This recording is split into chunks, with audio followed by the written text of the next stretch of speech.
Hello, Tim here. Welcome to my channel.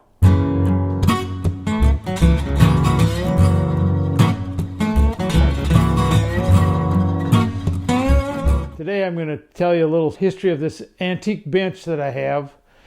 And to a woodworker, especially someone that does bench work, you got to have a good bench. And depending on the kind of work that you do, the height of the bench is important.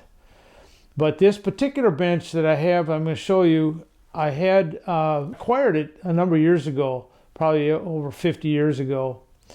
And when I was doing a demonstration at a wood carving show, a gentleman walked up to me and said, "We got a bench like the one you're working on." The bench I was working on was not my bench, but it was similar to this one. And he said, "You can have it if you want it." And I took his name and number and found out he had a shop that worked on cars downtown. And it was in the basement. He showed it to me. He said, I should have asked you to make a carving for it. I asked if he wanted to be paid. It said, well, I ended up doing a little carving for him in payment for the bench. Now the bench, when I got it, was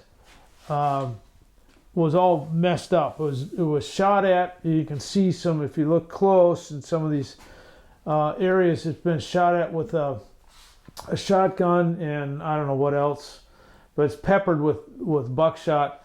The back tray was all blown away when I got it, and the legs were much shorter. The bench height was quite a bit lower than this, a little too low for wood carving work. And so I used it. I would adapt it, and I put wheels under it for a while. And you can see in the picture that I use it for carving. And the purpose of these square holes is so you can put bench stops in here and clamp in your workpiece. This served me well, and I did things like adding the casters to it, but the problem with casters is that the bench was not stable. It would move. So I push it up against the wall, but still was not that suitable. So then it went into storage for a number of years. It sat out in my shop, in a shed rather. If you look at my video on the tour of my shop, it came out, I did it about a year ago, I guess.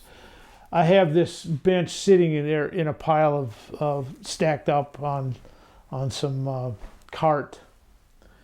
So it was in pieces for a really long time, and finally I decided to get some wood, and I made the bench. I remade the base, and so I made a new base and put it together like it was originally. But I shifted the base, and I was able to do that where I didn't lose any footprint on the floor. But I was able to shift this leg assembly to the outside there, which gives a lot of support. This one had to stay the same because of the way this vise works. This is a piece of the original bench, and you can see the original side. It's been peppered with shotgun pellets. And so this side is new, the back is new, and I shortened it up by about 3 inches. So I used to have like a 7-inch trough here. Now I've got about 4.5 inch, and I decided to just replace this rather than try to fill it with epoxy and redo it. And I cut about 16 inches off the length. So that's what the bottom looked like, and I just took off enough so that I could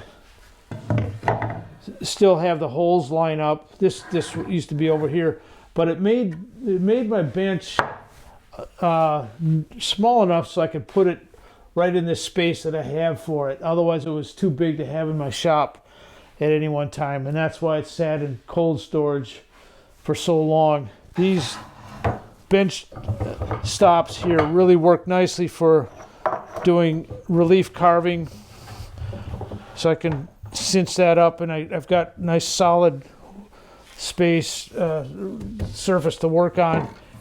And if I was going to plane something, then I've got that solid, and it's the right height. I have my bench at 39 inches, which for me is just right. You don't want to be leaning over too much. Your back is going to get sore. In a future video, I'm going to be showing you a carving that I'm working on where this has been fairly newly restored, so I'm just anxious to get back and using it again. The trough works really nicely for keeping your tools from rolling on the floor, or in my case, the oil stones from dropping or something like that. So that is nice to have that. It collects dust, of course, so I have to keep that cleaned out. And then I added a little shelf down there for extra storage. But that's it. That's my new bench, and I'm looking forward to using it more, and you'll see it in future videos going forward. So thanks for watching. Please give it a thumbs up, and please subscribe, and we'll see you next time.